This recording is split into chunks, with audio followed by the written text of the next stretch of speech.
What I really like about studying language is that we often do it so fluently and somewhat even subconsciously in many ways that we don't realize how difficult this is. My particular interest in this process is what makes it hard, how can we overcome that problem, and how people actually do have the ability to overcome some of those difficulties themselves. For example, one of the things we study is error monitoring. All of us sometimes make speech errors, but you don't need my help to correct your own speech errors. You have the ability to understand that you said something that was not what you meant, and you can repair it on the fly, and sometimes extremely fast. The idea is that catching an error is not contingent on you consciously thinking about things and then comprehending things and then deciding whether the thing that came out of your mouth or was about to come out of your mouth is the target that you meant to produce or not. And that's what's so fascinating about this system. There's a lot that's going under the hood that makes it so efficient that we're not aware of. And then you realize how hard it is as soon as you work with patients who have had a stroke.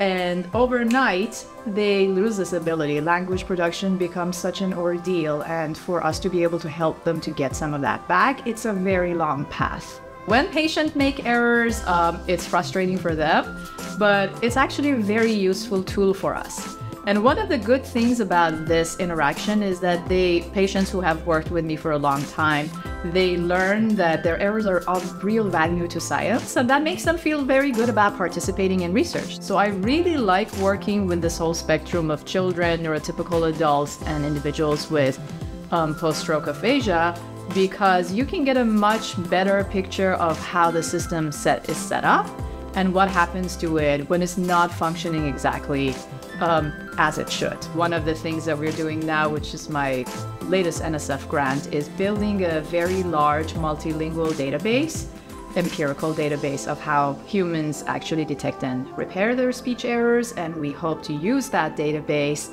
to then test and refine some of the predictions of the most recent model of error repairs that I have. The class that I'm currently teaching, the graduate seminar, has some of the smartest, most brilliant graduate students I have ever encountered in my 16 years of being in this field and also 7 years of being in medical school. This group of graduate students is just brilliant. And so teaching these kinds of students is just, it's very rewarding. One of the reasons I came to IU is that there are some really great people here, not just to hang out with, but also to work with. I like talking to people. I like, having lunch with my colleagues. I like a community of people who really enjoy hanging out with one another. And that's not always the case in places where the quality of research is also very high. It's the true definition of a community that lifts you up and supports you and makes you feel like you belong. And I really, really love that.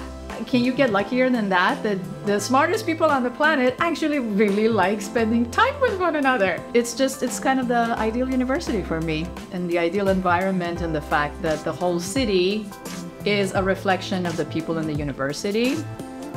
It's a really nice community to live in.